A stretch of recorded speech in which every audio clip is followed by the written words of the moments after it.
It's Berry Gordy's The Last Dragon. Audiences are lining up to see it. The critics are giving it glowing reviews, comparing it to Raiders of the Lost Ark for fast-moving action and fun. Starring Vanity and Timok, plus DeBarge performing their hit single, Rhythm of the Night. Berry Gordy's The Last Dragon. Directed by Michael Schultz, rated PG-13. Now playing at a theater near you. I want to thank you for taking the time to view this video on my entertainment page on my YouTube section. This is my third video in regards to entertainment. The first one I did was about the classic NES system from the 80s, and then I did a video about the Cosby Show, one of my favorite shows growing up. But today I want to do a video in regards to one of my, I'm not gonna say one of mine, it is my favorite movie of all time. As you can see with the t-shirt on, it needs no introduction, but I'm going to introduce it anyway. It's a movie. I'll give a little background to this movie, to the story to this movie. In 1985, I was in the third grade, so I was 8 years old. My sister took me to Fordham Road to go to the movies. I forgot the initial movie we were supposed to see. It was one of these cartoons, one of these animated movies at that time. And when we arrived at the movie theater, she told me, let's see this movie first, and then after we finished watching this movie, that was back in the days when you could go from one room to the next room, technically sneaking, I don't know what you want to call it, sneaking, I guess, or whatever, but we would go from one theater to one room to the next room to watch, a different movie. And I can't remember the name of the movie that we were supposed to watch first. She was supposed to take me to the movies at the request of my mother to go see whatever. And then we wound up watching The Last Dragon. And I was disappointed because my mind was already made up to watch the movie that she initially was initially supposed to take me to see. So I was kind of disappointed. But she made a deal with me. She said, we see this movie first, then we'll see the one that you want to see. But I'll say this, once The Last Dragon started to play, once it started to roll, I was hooked. And to show you how good this movie was, it became my favorite movie. The movie initially that I was supposed to see first, I can't remember the name of the movie, but regardless of that being said, today I want to review The Last Dragon. It's a cult classic amongst many people who grew up in the urban community. If you grew up in New York City, they played The Last Dragon on Channel 11 consistently. It seemed like at least 3 or 4 times out of the year they played the movie The Last Dragon. Definitely a cult classic. And a few notes. Bruce Leroy, who was played by Timok, right? Timok was somebody who was a real life martial artist, but he didn't have any acting experience. Timok is the lead role, the main character, the main hero in this movie, The Last Dragon. And he was 19 years old when they filmed this movie, when this movie came out.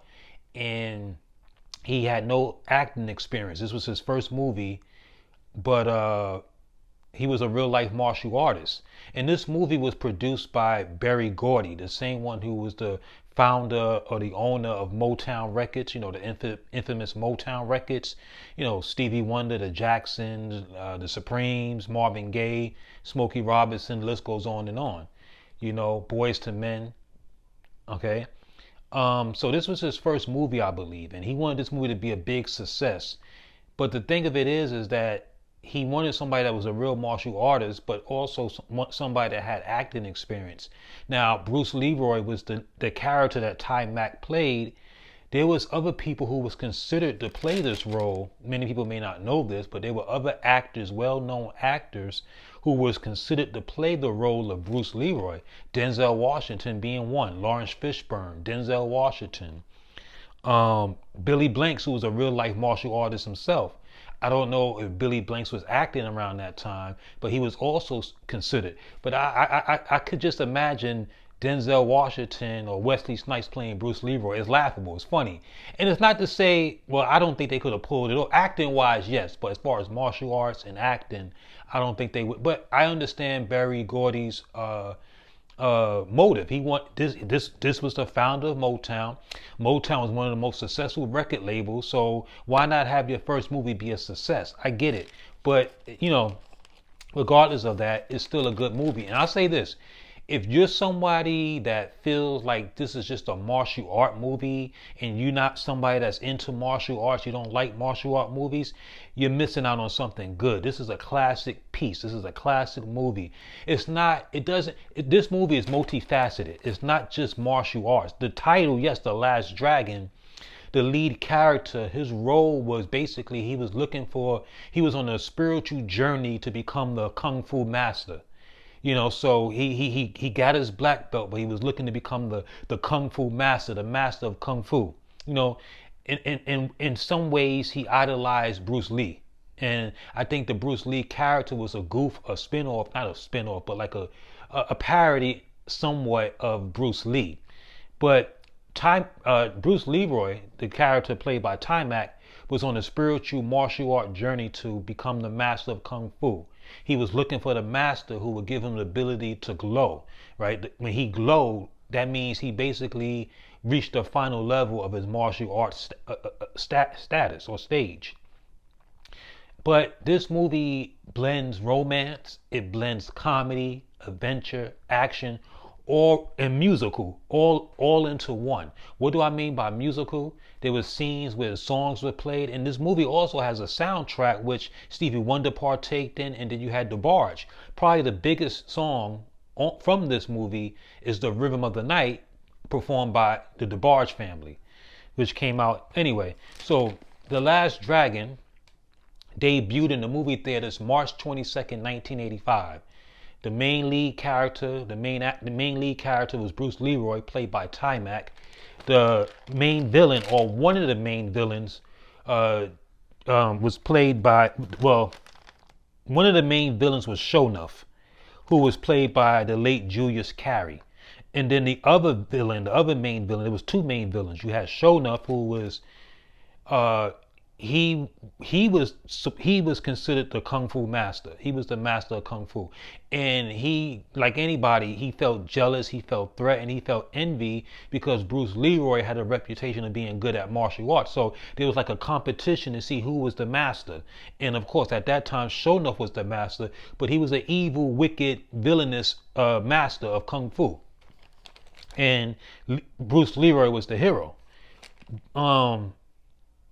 You have that, so that's one villain. The second villain was Eddie Arkadian, who was a video producer. And what he wanted to do was he wanted to turn his girlfriend into a big rock star, big singer.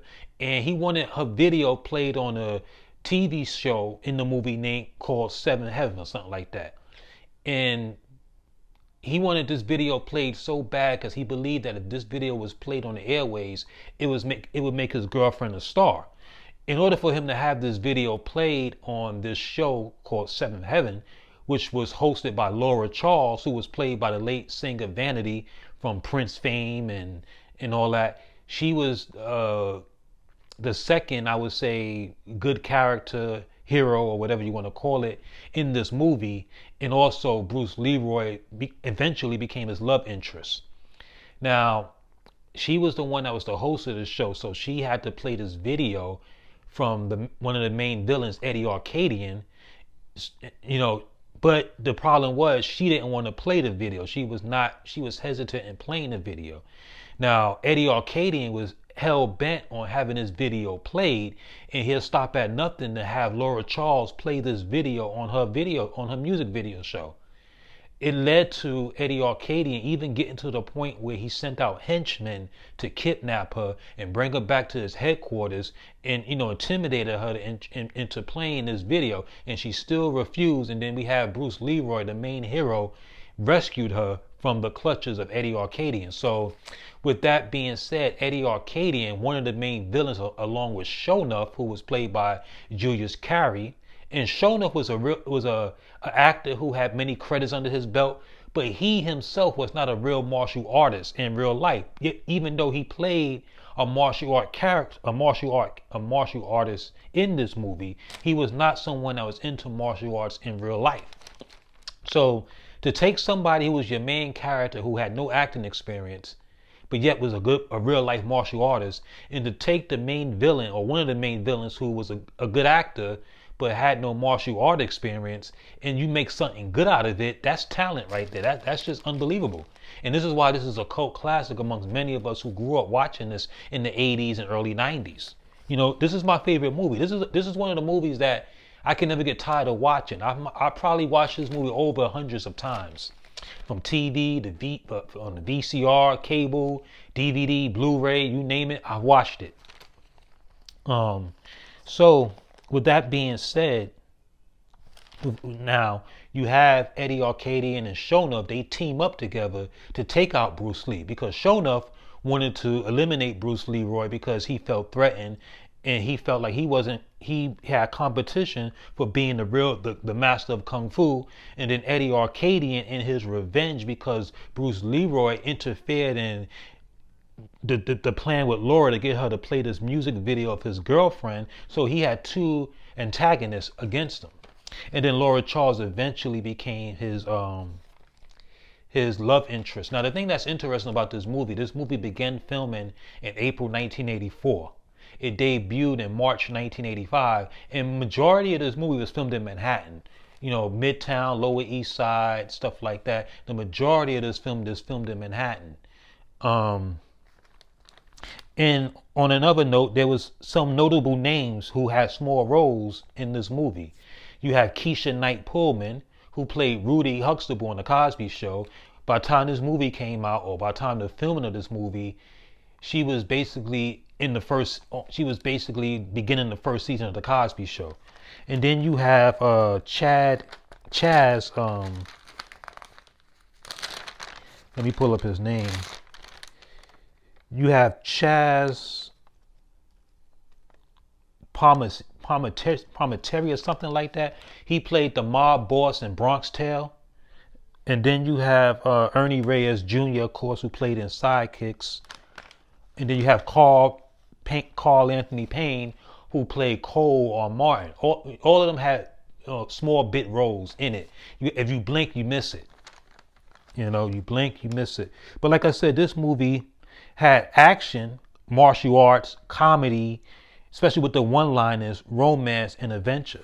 And it's funny about the Sho'nuff character, where he was so hell-bent on taking out Bruce Leroy that he even attacked Bruce Leroy's family business, the pizzeria, which was owned by his father.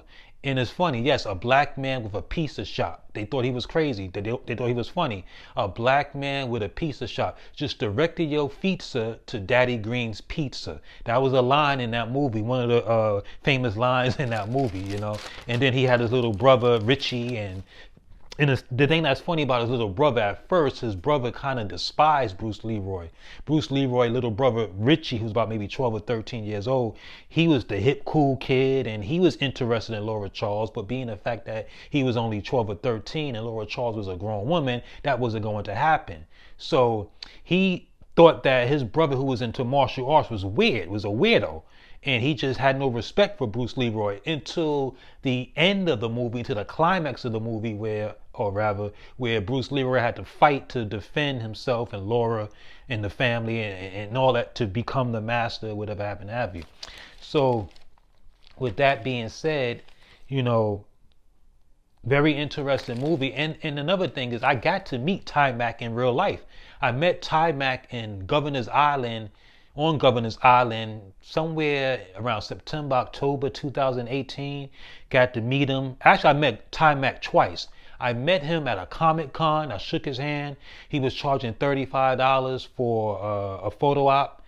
I didn't do it at the time. And then 4 years later, I met him at a showing of The Last Dragon in the park. You know, kind of like, it kind of had like that drive-in movie theater vibe. You know, everybody was sitting down on the grass watching this big screen of the movie The Last Dragon, you know, a movie that we've seen many a times. And he was out there signing autographs and taking pictures, and I got to finally take a picture, and it's just amazing. My favorite movie. I'm not saying he's my favorite actor, but my favorite movie, and I got to meet the main character of that movie.